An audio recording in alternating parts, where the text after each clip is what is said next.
Bienvenidos a esta segunda clase en la que haremos un repaso de los islarios correspondientes a las utopías del Renacimiento inglés.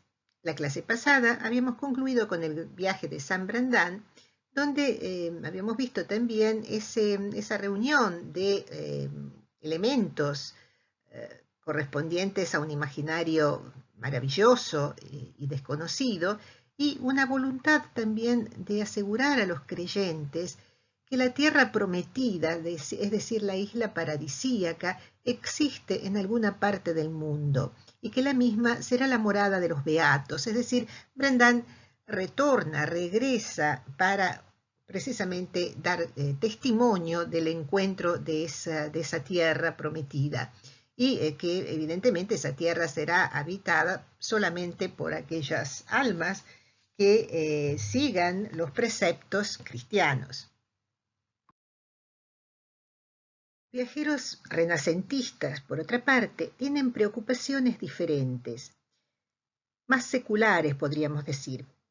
El mapa de su mundo se ha agrandado y los territorios desconocidos implican, por un lado, un impulso a la expedición colonizadora y por el otro, la fantasía de encontrar otros y más perfectos modelos de organización social.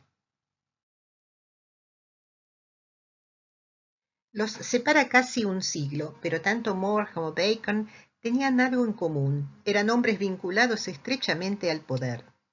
Ambos se desempeñaron como Lord Canciller, es decir, como funcionario de la corona elegido por el soberano. Un puesto que también exigía la práctica de un delicado equilibrio político, siempre al borde de la zozobra debido al juego de las diferentes facciones cercanas al rey. Es también este contexto de escritura el que debemos considerar, puesto que cabe imaginar que en los dos casos el lector privilegiado era precisamente el rey, y esta cuestión cobra particular relieve cuando la obra contiene una propuesta para mejorar las condiciones de vida de una comunidad. Una brevísima alusión al complejo contexto histórico que acompaña la escritura de las dos utopías.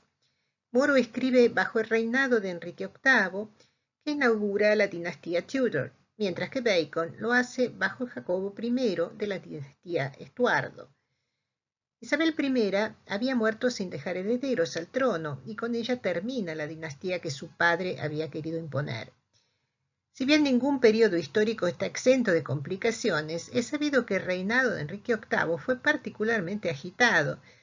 Es sabido cómo para lograr sus divorcios rompe con la Iglesia de Roma y se hace nombrar jefe de la Iglesia de Inglaterra.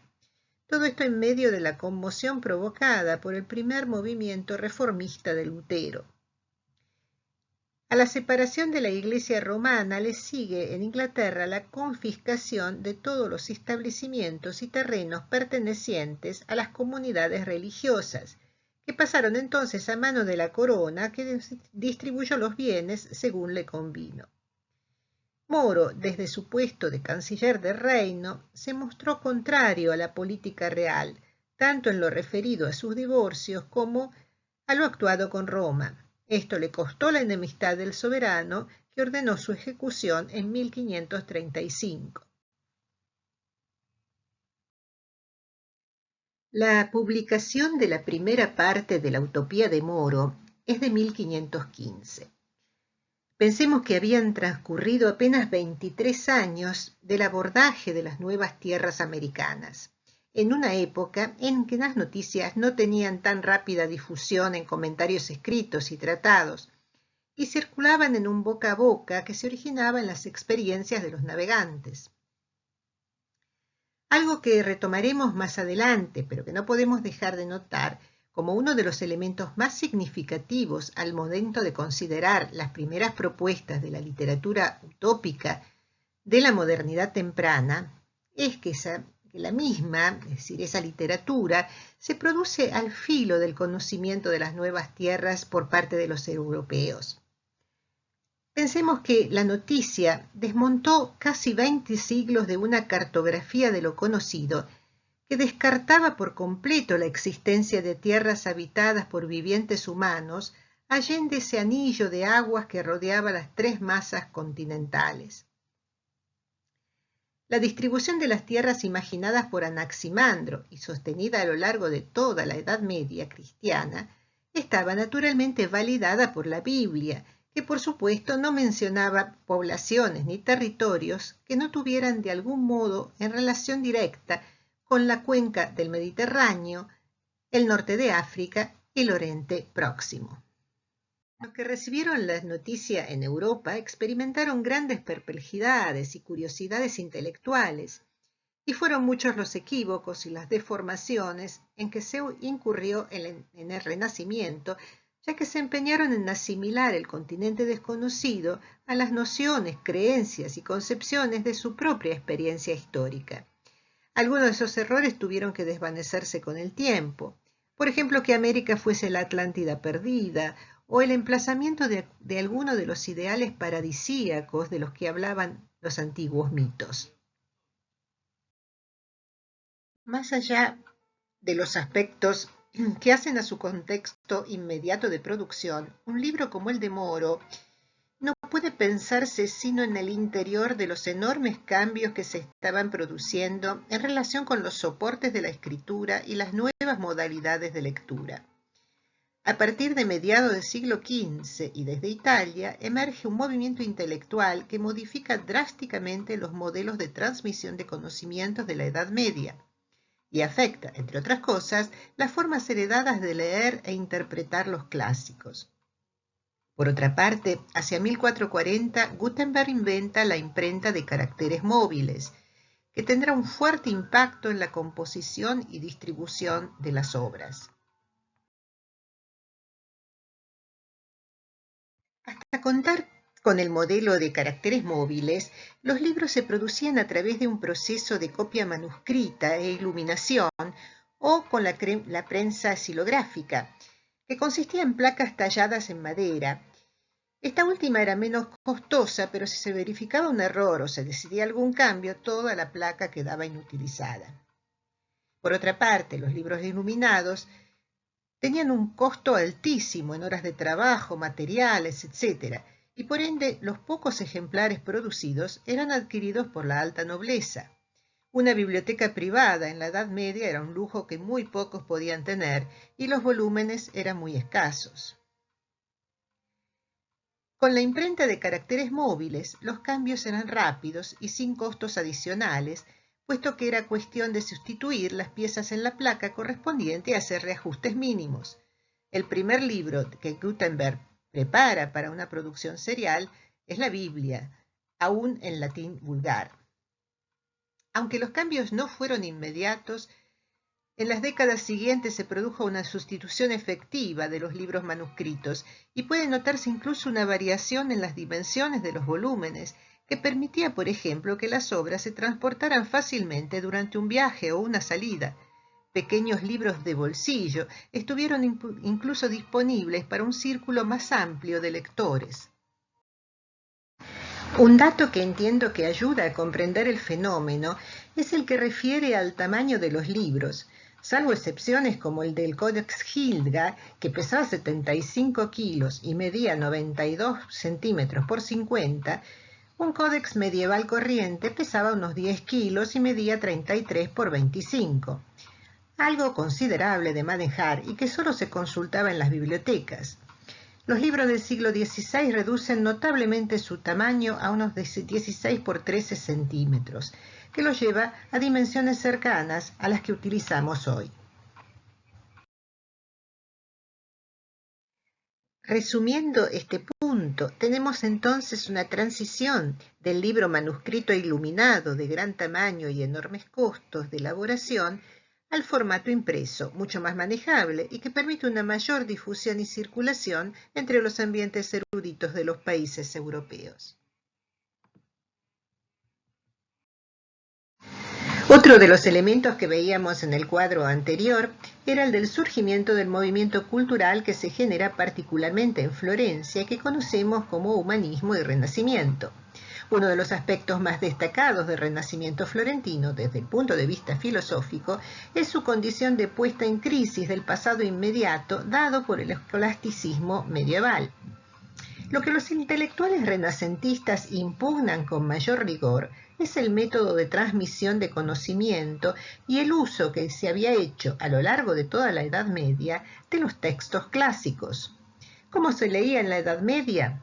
Bien, de manera indirecta y mediada, es decir, las obras se incorporaban a través de recortes y comentarios. Es decir, la erudición medieval se basaba en la exégesis, no había una lectura de los textos originales, sino que a partir de fragmentos y citas seleccionadas se producían e imponían las interpretaciones de los teólogos y de los catedráticos. A la vez era necesario plegarse a la abstención de leer los libros prohibidos por la Iglesia por considerarlos herejes, hecho que de por sí desalentaba todo debate cuestionador de los tratados producidos en monasterios e universidades. Quienes hayan leído El nombre de la rosa de Umberto Eco o visto en su momento la película tendrán presente este particular aspecto. Lo impugnado por el humanismo renacentista es el uso que los escolásticos, especialmente en los siglos XIV y comienzos del XV, habían hecho de las perspectivas filosóficas de la antigüedad, incluso en el privilegio de la obra de Aristóteles por sobre la de Platón, cuya inclusión era aún más sesgada y parcial. El movimiento intelectual renacentista, entonces, recuperará el debate filosófico como género olvidado, a la manera de los diálogos platónicos, algo que de por sí planteaba un intercambio dinámico y polifónico que contrastaba con las disputas escolásticas, además de enfatizar las posiciones individuales por encima de una aceptación pasiva de los conocimientos. Eligieron para esto un ámbito público, jardines de palacios, villas, plazas, que se diferenciaba del modelo impuesto en las aulas universitarias.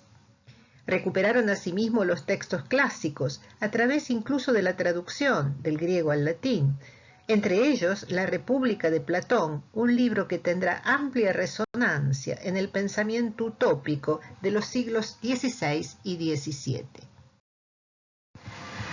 Retomamos entonces el tema de los higlarios renacentistas a la luz del panorama intelectual de la época que, entre otras cosas, como vimos, ofrece modificaciones radicales en los soportes de la escritura, recuperación de las obras originales de la antigüedad clásica con directa afectación en la reflexión filosófica de la época, instalación de una nueva dinámica en el intercambio de los conocimientos, ambiente intelectual más permeable al debate de ideas y una paulatina integración de la nueva cartografía a las obras literarias.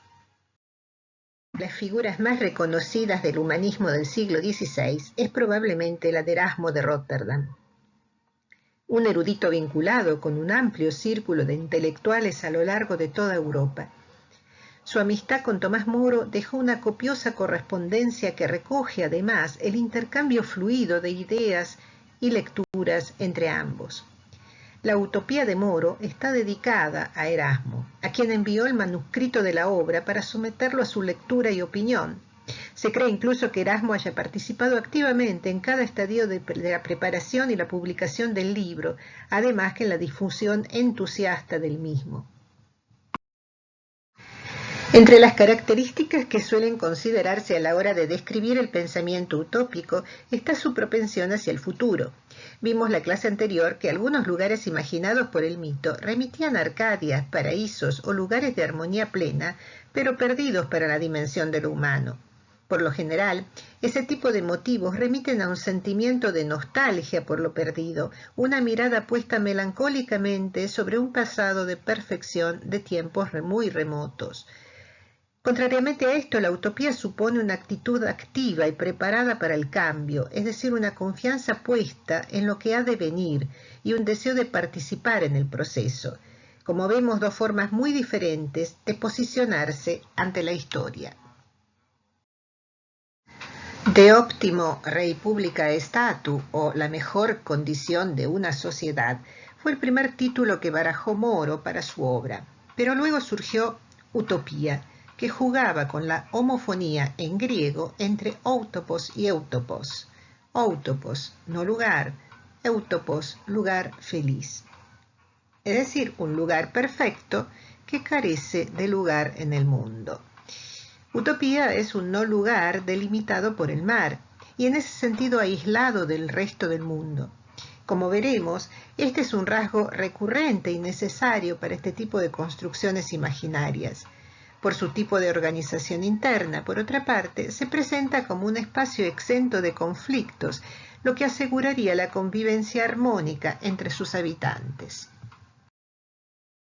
El libro de Moro está dividido en dos partes, pero originariamente había escrito solo el segundo libro, en el que se realiza una descripción detallada de la isla de Utopía y de la vida y costumbre de sus habitantes.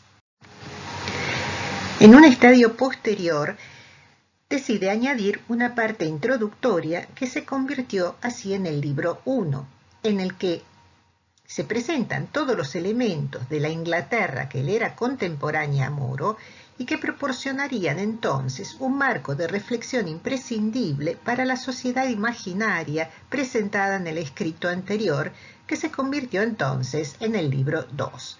La integración de ambas partes logra que la obra tenga esa consistencia que la posicionó en el origen del pensamiento utópico moderno. El libro 1 está estructurado a la manera de un diálogo, principalmente entre dos personajes, Clodeo y Morus. El primero es un hombre entrado en años, se dice, con una cara oscura curtida por el sol, una larga barba y una capa tirada descuidadamente sobre los hombros, que por su aspecto y vestiduras le parece al otro un marinero. Le es presentado al personaje Morus por un amigo, luego que le aclara que Clodeo es portugués, abogado, filósofo, conocedor del latín y del griego, y un viajero incansable que hasta se había unido a Américo Vespucio para ver y conocer los lejanos países del mundo. El personaje Morus es un evidente alter ego del escritor y es atraído de inmediato por lo relatado por Clodeo acerca de sus viajes, especialmente por la precisión con que detalla las diferentes maneras en que los pueblos visitados se organizan y dan cuerpo a sus leyes. Hay que recordar que ambos personajes son abogados y el tema de la ley juega un papel importante en la obra. En un momento comenta Morus que Clodeo señaló muchas leyes vanas y absurdas en aquellas tierras recientemente descubiertas, aludiendo por supuesto al territorio americano. Pero, por otra parte, también agregó lo siguiente: diversas disposiciones y constituciones de las cuales estas nuestras ciudades, naciones, países y reinos pueden tomar ejemplo para corregir sus faltas, enormidades y errores. Y este, por supuesto, es uno de los temas centrales de la utopía, ¿no? De la visitación de territorios donde que se pueden tomar como ejemplo para modificar, alterar aquello que es erróneo en el país de proveniencia. Como dije anteriormente, el libro 1 ofrece la clave para la interpretación del libro 2 que describe la isla de Utopía. Pero también resulta necesario para entender la relación entre el Moro político, el consejero del rey de Inglaterra, y el Moro utopista, el escritor del relato fantástico que podría estar al servicio de un proyecto reformador. En un momento del diálogo, Morus, atraído por el bagaje de conocimientos que esgrime Clodeo, le sugiere que entre en la corte de algún rey o príncipe para aconsejarlo en los asuntos de gobierno. Clodeo rechaza rotundamente la idea, no solo porque perdería la libertad de movimiento y de pensamiento que tiene en ese momento, sino por haber llegado a la conclusión de que los gobernantes aprecian más las adulaciones que los consejos y están más interesados en los asuntos de la guerra y la expansión de sus territorios que en la administración pacífica de los mismos. Acto seguido, Morus le pregunta a Clodeo si conoce Inglaterra. Este le contesta que ha estado en ese país y recuerda una cena en la que tuvo invitado y en la que habían concurrido dignatarios eclesiásticos, hombres de leyes y funcionarios de Estado. Este punto representa el momento nodal del primer libro, puesto que se exponen los motivos que justifican lo narrado en el libro segundo. Y Clodeo recuerda que uno de los invitados dice: empezó diligente y gravemente a alabar aquella directa y rigurosa justicia que en aquel tiempo se practicaba con los malhechores, que según dijo la mayoría de las veces eran colgados 20 a la vez en una horca. Vemos que el diálogo denuncia la enorme cantidad de ahorcamientos por hurto y la desproporción entre el delito, el robo, y la pena que es la muerte. Pena que además resulta en un instrumento ineficaz para enfrentar la pauperización de grandes masas de gente y el vagabundeo correspondiente. El contexto inmediato para estos comentarios es el continuo desplazamiento de campesinos pobres que se estaba produciendo en Inglaterra debido al cercamiento de las tierras comunales para crías de ovejas. Imposibilitados de acceder a un espacio donde producir su propio sustento, los campesinos abandonaban los campos y se dirigían a las ciudades, engrosando así la cantidad de mendigos y los episodios de robo de comida para saciar el hambre. Y Clodeo pronuncia la célebre expresión de que mientras en el resto del mundo los hombres comen a las ovejas, en Inglaterra las ovejas se comen a los hombres.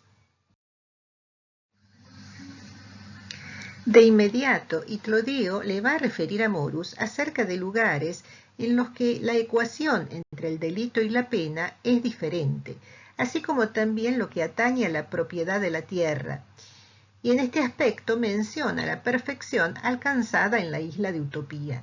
Como podemos notar entonces, la isla real, Inglaterra, queda como un elemento subyacente a todo el intercambio posterior sobre la otra isla, la imaginada, para que el lector pueda evaluar la posibilidad efectiva de realizar un programa de reformas parcial o radical.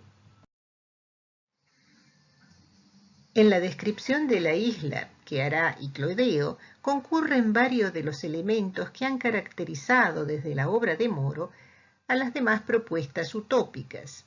Algunos de estos elementos con signo invertido veremos que se hacen presente en los islarios distópicos. ¿Cuáles son estos elementos? La insularidad, la acronía, la autarquía, la planificación urbanística y todo lo que hace a la reglamentación.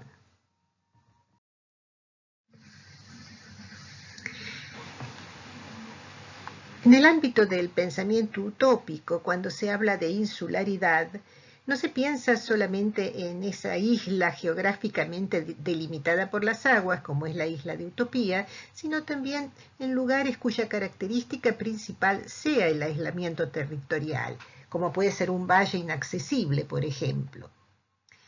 La acronía que acá he elegido representar con este reloj de arena invertido,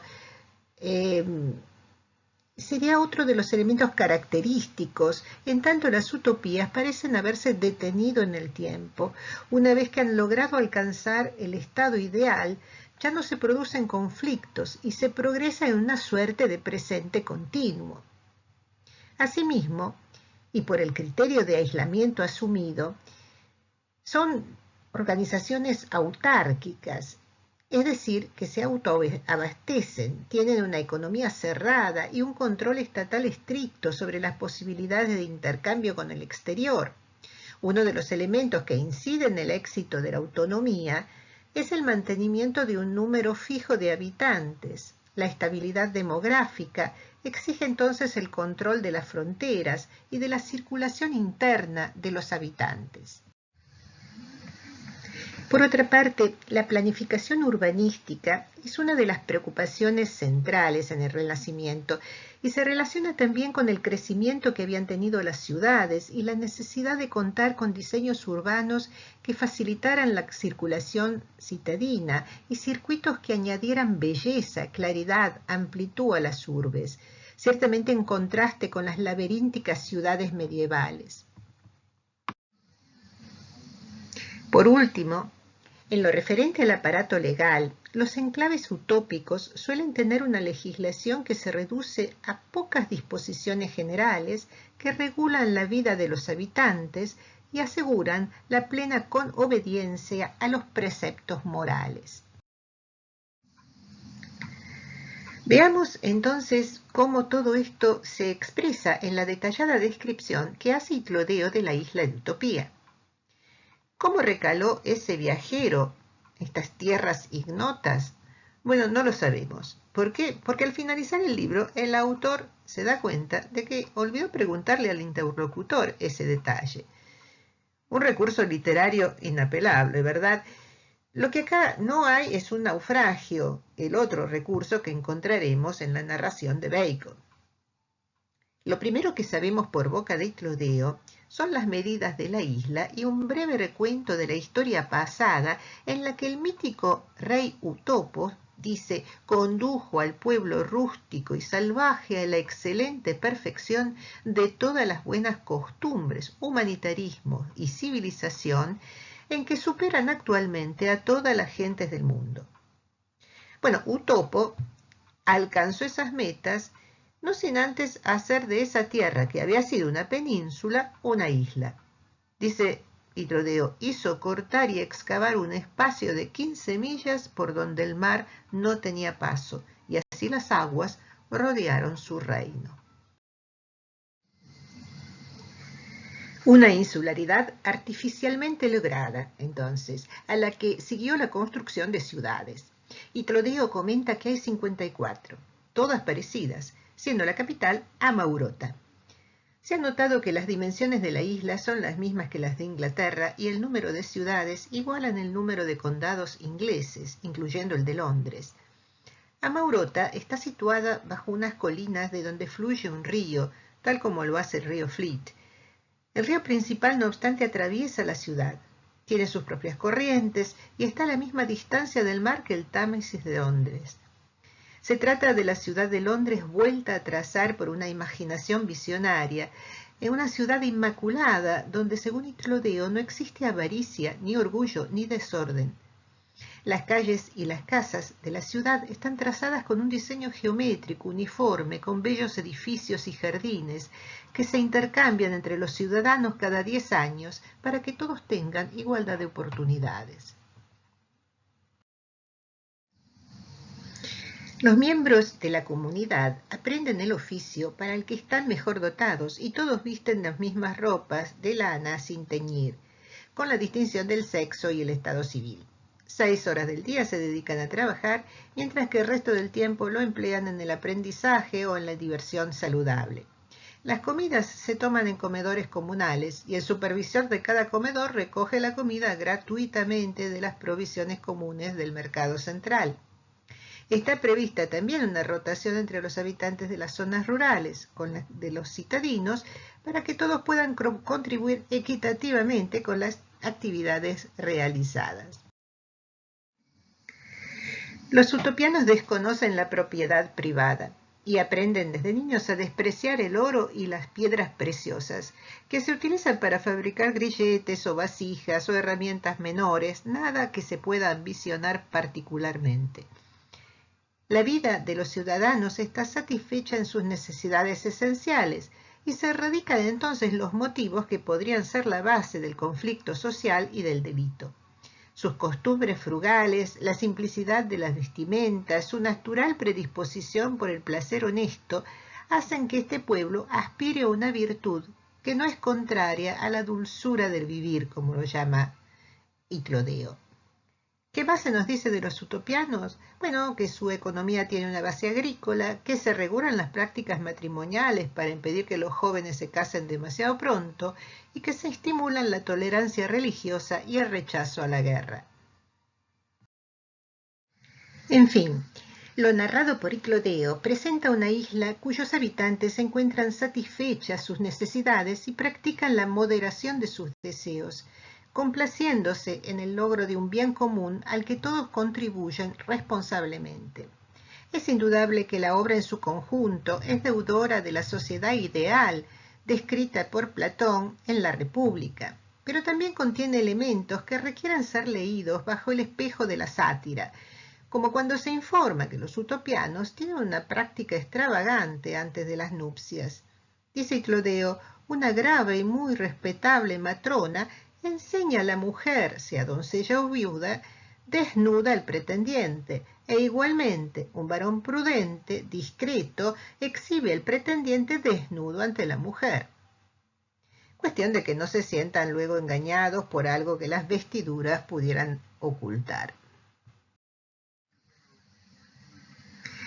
¿Cómo reacciona el personaje Morus a este y otros episodios narrados?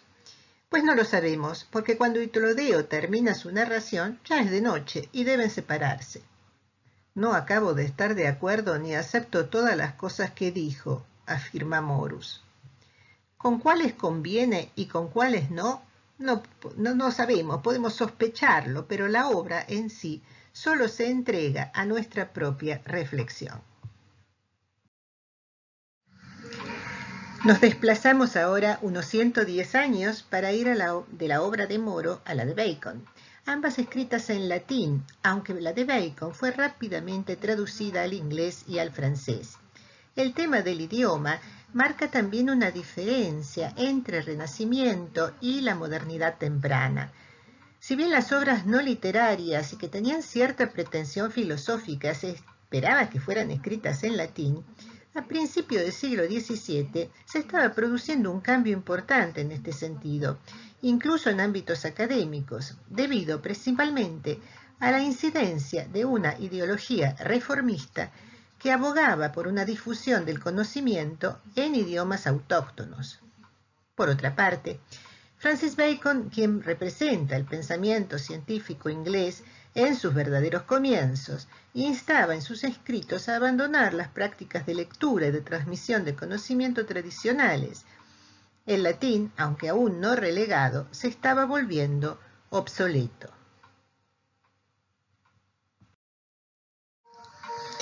Así como la de Moro era una utopía fundamentalmente agrícola, la de Bacon es una utopía científica.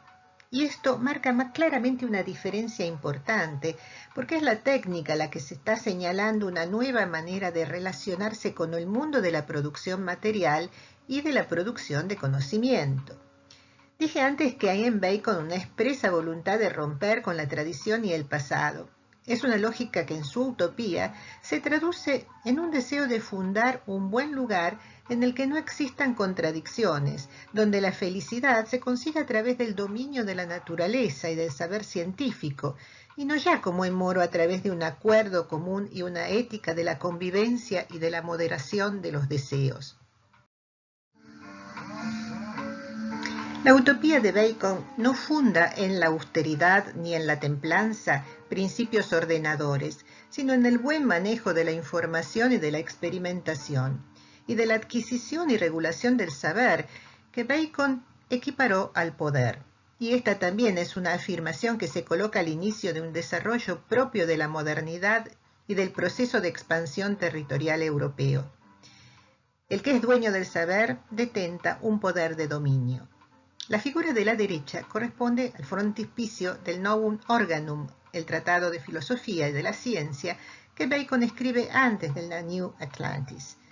¿Qué vemos ahí? Bueno, hay un galeón yendo más allá de las columnas de Hércules, atravesando la línea del non plus ultra, que como vimos en la clase anterior marcaba la frontera impuesta ante los territorios desconocidos. Con la tierra americana como meta de los viajes de conquista y expoliación mercantil, el límite geográfico que se transpone se vuelve en la obra de Bacon una metáfora de los horizontes nuevos a alcanzar a través de la curiosidad científica y su imperativo experimental. Cuando estudiamos los islarios utópicos, surgen de inmediato las relaciones concretas con el momento de la escritura, evidenciándose las preocupaciones sociopolíticas y culturales que la animan.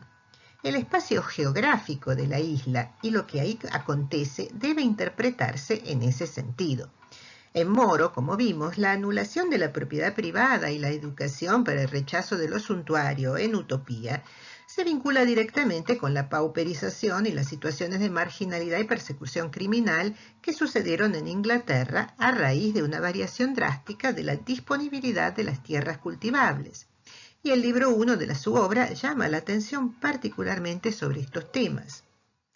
En la isla de Bensalem, de Bacon, nos hace considerar los enormes cambios que se produjeron en el período con respecto a las relaciones entre los seres humanos y su vínculo con la naturaleza, la manera en que se disponen a transformar lo que antes se consideraba lo dado o lo inmutable. Al finalizar la obra que mencioné antes, el Novum Organum, Bacon escribe lo que figura aquí en el recuadro. Dice, resultará necesariamente un mejoramiento de la condición humana y un acrecentamiento de su poder sobre la naturaleza. El hombre, por su caída, perdió su estado de inocencia y su imperio sobre la creación, pero una y otra pérdida puede en parte repararse en esta vida, la primera por la religión y la fe, la segunda por las artes y la ciencia. La maldición lanzada sobre el hombre no le ha hecho criatura completa e irrevocablemente rebelde, pero en nombre mismo de ese mandato, ganarás el pan con el sudor de tu rostro, está obligado el hombre a ganar su pan de alguna manera, es decir, a satisfacer las diferentes necesidades de la vida por medio de diversos trabajos, no ciertamente con discusiones o vanas ceremonias mágicas. Como podemos notar, hay aquí una voluntad de separar el dominio de la religión del que le compete a las artes y ciencia. Bacon toma el relato del Génesis y no lee en la expulsión y el castigo una sola implicancia, sino una doble. Está la que atañe a la pérdida de la inocencia, por un lado, que quedaría bajo la égida de la religión, y la otra, que alude al hecho de que los primeros padres habrían perdido el dominio sobre la creación. Esta última se vincula a la restauración propuesta por Bacon a mano de los nuevos presupuestos científicos que le devolverían entonces a la humanidad el dominio sobre lo perdido. Piensen en el enorme impacto ideológico que significa lo dicho hace unos instantes, el ser humano que se eleva por sobre la naturaleza y que ya no es un elemento de la misma. La naturaleza está ahora al servicio de la humanidad, que se emancipa del lugar que antes ocupaba. Bacon presenta al respecto una suerte de declaración de libertad. Sin embargo, se trata de una libertad en la que la humanidad está alienada de la naturaleza. Con la Nueva Atlántida asistimos a ese gesto que lleva al extremo la concepción antropocéntrica, pero esta vez de carácter eminentemente laico, otorgándole al ser humano la potencialidad de transformar su entorno, reforzando así sus dominios sobre lo creado. La naturaleza en Bacon se transforma en material de catalogación, de experimentación, de transformación, y esta noción es en ese momento absolutamente novedosa. El espacio en la isla de Bensalem, la Nueva Atlántida, se organiza siguiendo un criterio que separa las prácticas inherentes a la vida cotidiana de las que se realizan en otro sector, separado del primero y transitado solo por una minoría de la población. Es el lugar donde opera la Casa de Salomón, un enclave científico y experimental del que hablaremos en breve. Entonces, así como en Moro el territorio era compartido en las mismas condiciones de exploración y habitabilidad por todos los habitantes, aquí la ciudad que se visita es solo la parte visible, una parte que obtiene beneficios de otro lugar que se mantiene en estricto secreto. El libro comienza con el clásico motivo del viaje, un viaje que es interrumpido por el naufragio, otro motivo recurrente. La nave queda a la deriva y luego de un tiempo los tripulantes avistan la tierra. Es la isla de Bensalem. Logran desembarcar y un funcionario de la ciudad los recibe y los conduce a la residencia de los extranjeros. Ahí quedan unos días en cuarentena, se los asiste, se los alimenta, el funcionario los visita y les cuenta la historia de la isla. Es, como sucedía en Utopía, una sociedad aislada del mundo, pero al tanto de la fe cristiana, que ha adoptado en los primeros años que siguieron a la muerte de Cristo a través de una revelación milagrosa. De la misma manera les había llegado un ejemplar del Nuevo Testamento y una carta con indicaciones de cómo obrar. Los habitantes de Nueva Atlántida obedecieron. El nombre del territorio refiere a la isla mítica de Atlántida, que es descrita por Platón en el Timeo y en el Critia, isla que fue hundida por los dioses debido a la desobediencia de los hombres a las leyes impuestas. Ahora bien, los novoatlantes reconocen en Salomona al primer rey, que impuso una serie de normativas que los habitantes perpetúan porque la estabilidad de su comunidad depende de ellas. La principal refiere a una política aislacionista que regula y limita la comunicación con los extranjeros, con variantes respecto de la utopía de Moro, como veremos de inmediato. Casi de inmediato el narrador resulta ser uno de los dos elegidos para asistir en la ciudad a la fiesta de la familia, un acontecimiento extraordinario pagado por el Estado que celebra a todo varón que llega a reunir vivos 30 descendientes directos, todos mayores de 3 años. El padre de familia, que ellos llaman Tirzán, antes de iniciar los festejos, reúne a los suyos, hace de mediador en los posibles conflictos, hace pesar su reprobación sobre los viciosos, alivia a los desdichados y resuelve planes matrimoniales. Asimismo, elige entre sus hijos al favorito que heredará la propiedad principal. El relato de cómo se resuelven los asuntos familiares nos muestra una sociedad cuyos modos de vida parecen tradicionales y extremadamente conservadores. El poder del Tirzán es patriarcal y como tal discrecional y replica el modo en que el monarca gobierna esa comunidad, recompensando solo a quienes cumplen con ciertos requisitos reproductivos. Vemos entonces que las recompensas, tanto a nivel estatal como familiar, no son iguales para todos. Solo unos pocos privilegiados retienen las propiedades y la fortuna heredada a través de la decisión arbitraria del pater familias. Durante la ceremonia hay un himno cantado, variado según la intención de quien lo compone, pero el tema de siempre son las alabanzas a los primeros padres del judeocristianismo, Adán, Noé y Abraham.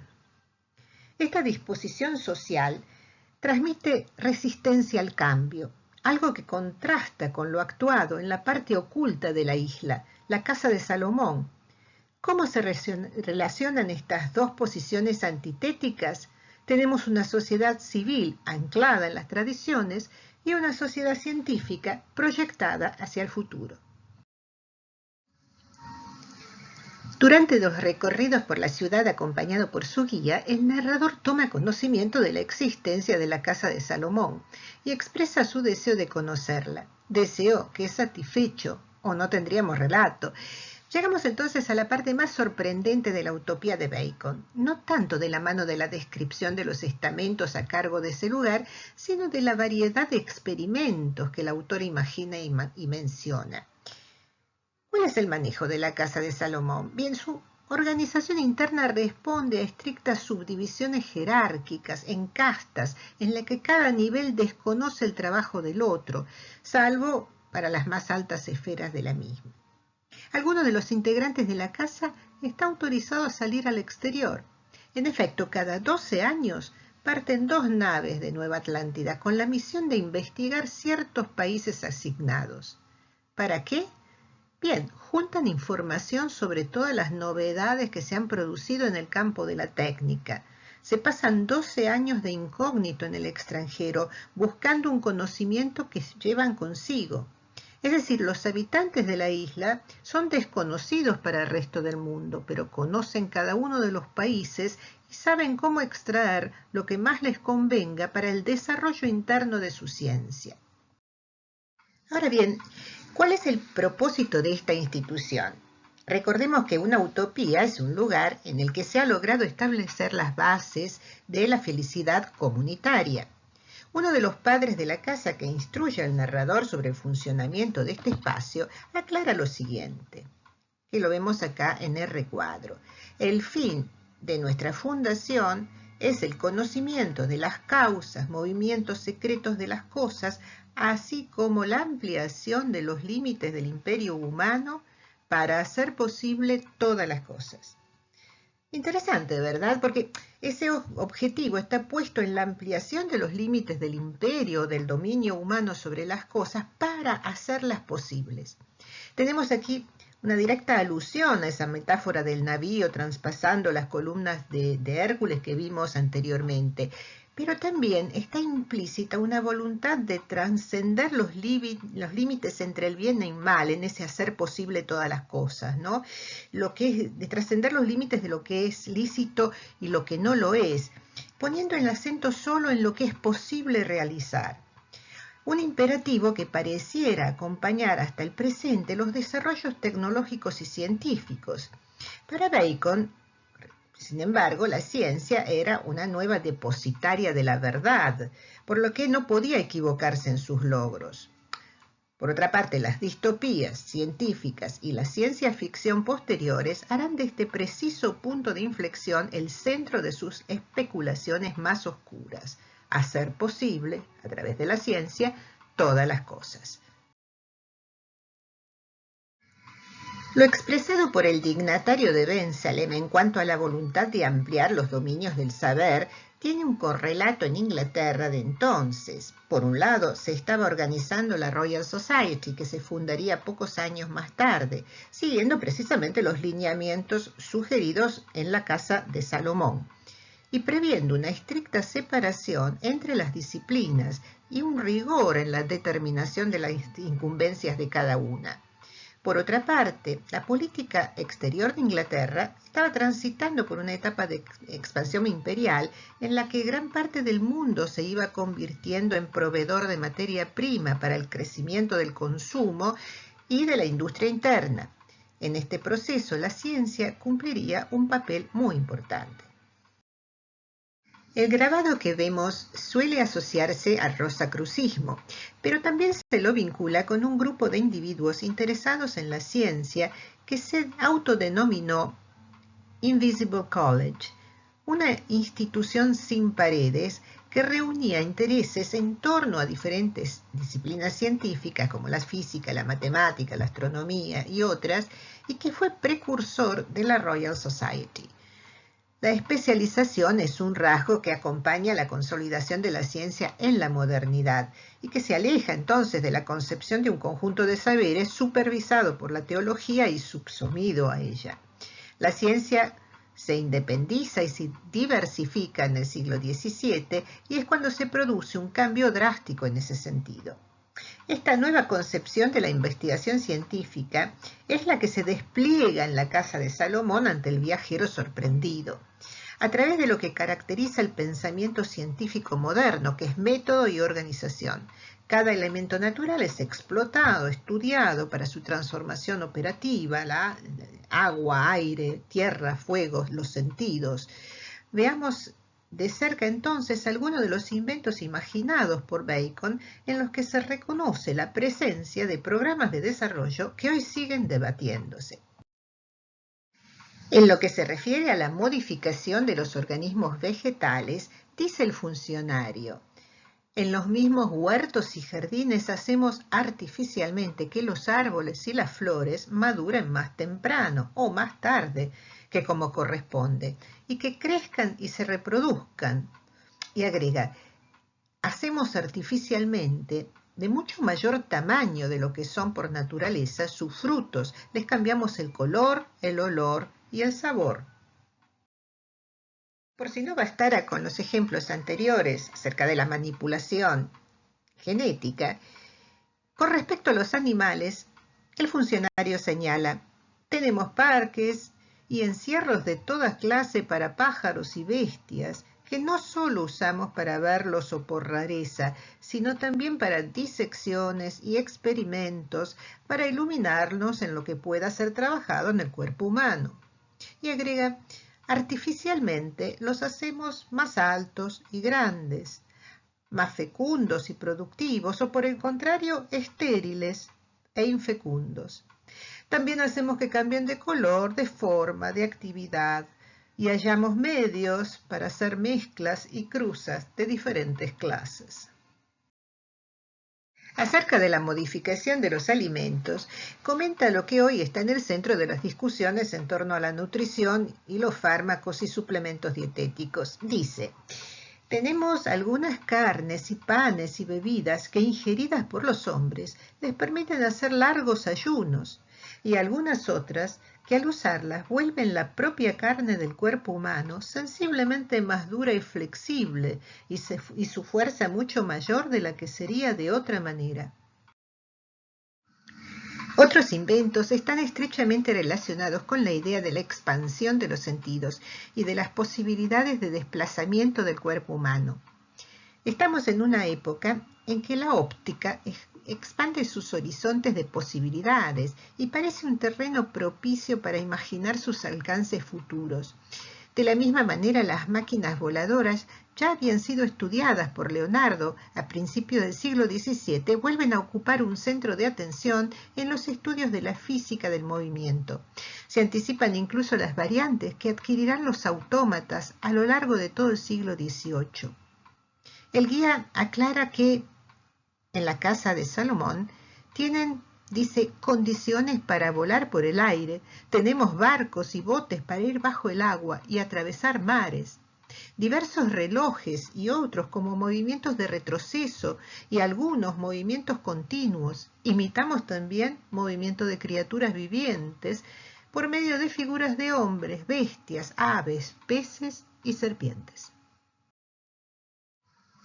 El listado de todo lo inventado por los científicos de la Casa de Salomón es largo. Entre otras cosas, mencionan que tenemos lentes y medios para ver pequeños y diminutos cuerpos. Producimos la luz a partir de distintos cuerpos. Hacemos toda clase de reflexiones, refracciones y multiplicaciones de los rayos visuales de los objetos.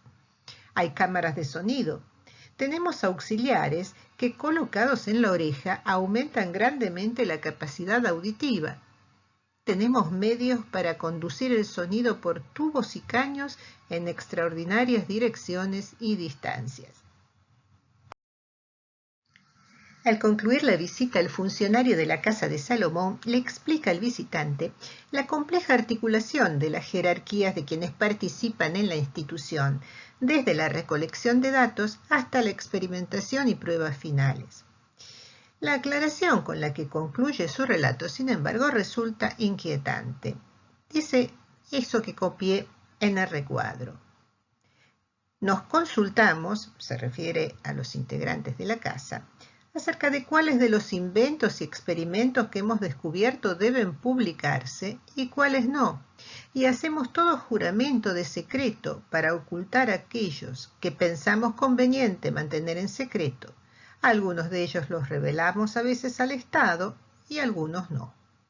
Interesante, ¿verdad? Es decir, los miembros de la Casa de Salomón trabajan en absoluta autonomía con respecto al Estado y deciden qué es conveniente o no revelar acerca de su labor. Vemos entonces cómo la isla de la Nueva Atlántida, en su totalidad, presenta dos modalidades de existencia: la comunidad de los benselamitas, que vive en la observancia de sus tradiciones, y la de los científicos, que se desempeña en una lógica de permanente cambio y experimentación. ¿En qué se benefician los habitantes de la isla?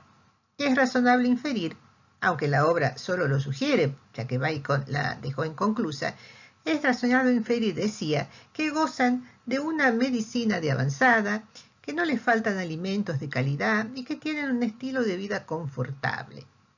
Por otra parte, queda claro no solo que la comunidad científica hace del secreto y de la discrecionalidad de la información su poder, sino también que el Estado queda en una posición subordinada respecto de la misma.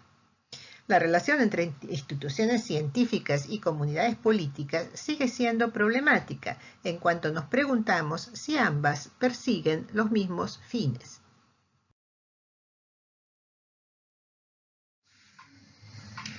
Unos 15 años antes de la utopía de Bacon, William Shakespeare se despedía del teatro con The Tempest, que es de 1611, una obra que se desarrolla en torno a ejes en los que se profundiza acerca de la sed de dominio, partiendo de motivos como los de la traición, la venganza y el sojuzgamiento. y cuyo emplazamiento, en vez de ser el ambiente palaciego de la intriga cortesana, es una isla desierta, emplazada aparentemente en algún lugar del Mediterráneo. Recordemos muy brevemente el argumento. Próspero era duque de Milán, pero su hermano le usurpa el ducado y lo expulsa, haciéndolo colocar en un bote con su pequeña hija, Miranda, esperando que ambos mueran. Próspero es también un poderoso mago, y parte de su debacle político se debe a que estaba más concentrado en sus libros de magia que en los asuntos de Estado. A la deriva, él y la hija llegan a una isla que pertenece a Sícoras, pero él le usurpa el poder y la expulsa, esclavizando al único habitante nativo, que es Caliban, reduplicando así la acción que ha padecido. La pieza presenta la idea de un poder que nunca es legítimo y que la historia fáctica no es más que una sucesión de traiciones, venganzas y usurpaciones que se reiteran cíclicamente. Cuando la obra comienza ya han pasado 12 años y se ha desatado una feroz tempestad que provoca el naufragio de una nave en la que van Alonso, el hermano de Próspero, su hijo Ferdinand y algunos consejeros, entre los cuales Gonzalo. La tempestad no es real, sino que ha sido provocada por la magia de Próspero. Todos los que iban a bordo recalan en la isla y él planea su venganza para recuperar el ducado. La obra, que es compleja, desarrolla diferentes ejes dramáticos. Tenemos el que atañe a la venganza de Próspero por la usurpación y que refiere, si se quiere, a la dimensión del ejercicio clásico de la función política y de gobierno, mientras que tenemos otro que se sitúa en la problemática más contemporánea a la obra e impone reflexionar sobre las relaciones de Europa con las nuevas tierras conocidas y sus habitantes nativos. En este sentido, el vínculo que Próspero establece con Caliban pone de relieve la violencia implícita en la imposición de una cultura que resulta de la negación de la cultura del otro. Esto se vuelve particularmente evidente en el franco rechazo de Caliban respecto del lenguaje que ha tenido que aprender. Me enseñaste un lenguaje y mi único beneficio es que ahora sé cómo maldecirte, le dice a Próspero. El sometimiento de Caliban entonces se presenta en 3 niveles simultáneos: el de la usurpación de las tierras de las que era dueño legítimo, el de la privación de la libertad y el de la negación de su cultura.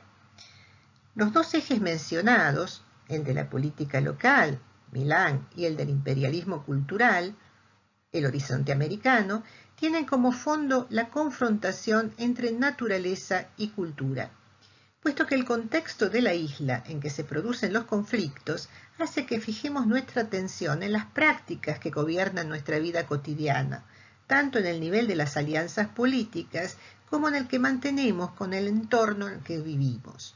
Para Europa, por otra parte, el territorio americano principalmente representaba la naturaleza en estado puro. No consideraban que los nativos americanos poseyeran un desarrollo cultural propio y otra relación con lo que podríamos llamar, entre comillas, lo natural. Las 2 dimensiones mencionadas se cruzan en un mismo espacio y nos llevan a preguntarnos por la localización de la isla, que se presenta como un hecho ambiguo, puesto que está en el Mediterráneo, pero el habitante nativo no se asocia con esa geografía. Claro que algo que no debemos buscar en las obras shakespearianas es consistencia en ese sentido. En el escenario vacío del teatro isabelino se jugaba el todo de las posibilidades. Las referencias escenográficas eran mínimas y todo el contexto era brindado por las alusiones lingüísticas, así que la isla podía ser un lugar perdido en uno u otro mar. Y es en verdad el espacio en el que emerge el conflicto. Esa isla es todas las islas. La falta de especificidad del espacio geográfico crea múltiples posibilidades, y mientras Próspero La utiliza como escenario para ejercer su omnipotencia. La isla, inaccesible, exuberante, desconocida, se presenta también como un espacio en el que se podría inventar un nuevo comienzo, en el que no haya que responder a las obligaciones impuestas por la propia cultura. Y así lo piensa Gonzalo. A sus ojos el territorio natural permite soñar con vivir como en un estadio de la edad de oro, donde todo está dado, no hay dolor, no existe el peso que los compromisos cortesanos le exigen. Es decir, se permite soñar con una utopía de la abundancia, donde no hay gobernantes y tampoco necesidad de trabajar. Veamos cómo lo dice. En mi república dispondría todas las cosas al revés de como se estilan, porque no admitiría comercio alguno, ni nombre de magistratura. No se conocerían las letras, nada de contratos, sucesiones, límites y áreas de tierra, cultivo, viñedos, etc. No habría metal, trigo, vino ni aceite, no más ocupaciones. Todo, absolutamente todos los hombres estarían ociosos y las mujeres castas y puras. Todas las producciones de la naturaleza serían en común, sin sudor, sin esfuerzo. La tradición, la felonía, la espada, la pica, el puñal, el mosquete o cualquier clase de súplica, todo quedaría suprimido, porque la naturaleza produciría por sí sola en abundancia lo necesario para mantener a mi inocente pueblo. Para el espectador de la obra, entonces, hay tantas islas como relaciones con el espacio puedan mantener los personajes. Caliban resiste el dominio recordando las formas de vida anteriores a la llegada de Próspero. Para el mago, ese es un ámbito caótico que pretende ordenar con sus artes, que son las de una Europa sofisticada que afina sus estrategias imperialistas. Para Gonzalo, una oportunidad de deshacerse de los lazos de esa misma cultura, una ilusión ingenua y nostálgica que ansía con evadirse de las disputas de la historia y de la política. La isla de The Tempest, como lo será la de la Nueva Atlántida, se asoman a la época moderna condensando todos los conflictos que surgieron a partir del nuevo orden geopolítico que se ha delineado en el horizonte.